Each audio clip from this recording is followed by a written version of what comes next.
Euh, donc il y a deux phases dans le cycle de la femme. On dit que le premier jour des règles, c'est le premier jour du cycle. Et puis il y a une période qui est variable entre ce premier jour et le jour de l'ovulation. Et en fait, pendant cette période pré-ovulatoire, le corps se prépare à accueillir des spermatozoïdes, donc petit à petit.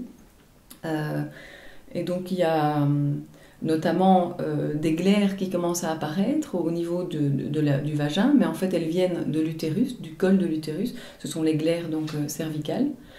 Et donc ces glaires donc viennent du col qui sont c'est un genre de lubrifiant, si vous voulez, pour laisser passer les futurs spermatozoïdes s'il y en a qui s'amènent.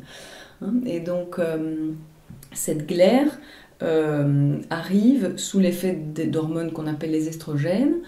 Mais les estrogènes ne font pas que faire apparaître la glaire, ils permettent aussi d'ouvrir le col de l'utérus petit à petit, qui va donc vraiment pouvoir laisser entrer très facilement les spermatozoïdes.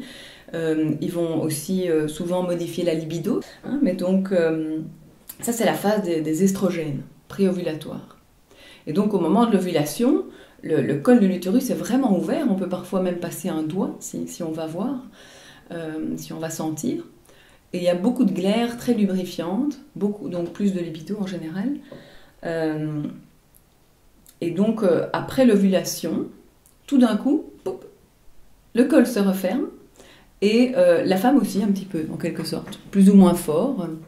Mais donc, là, par exemple, je suis en phase post-ovulatoire, je suis dans une phase beaucoup plus de repli sur moi, j'ai envie de cocooner, mon compagnon me dit que c'est une phase où j'ai envie de ranger la maison, et c'est vrai, cette nuit j'ai pensé à ranger la maison.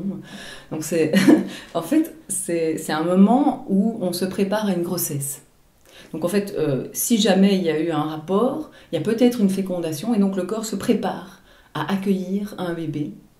Et donc à ce moment-là, dans l'utérus aussi, il y a des choses qui changent. Donc il y a le petit tapis intérieur dans l'utérus qui s'appelle l'endomètre, qui gonfle, qui se gorge de sang, qui se spécialise, qui devient un tapis accueillant pour un éventuel embryon. Le spermatozoïde est passé à travers le col et a rencontré l'ovule.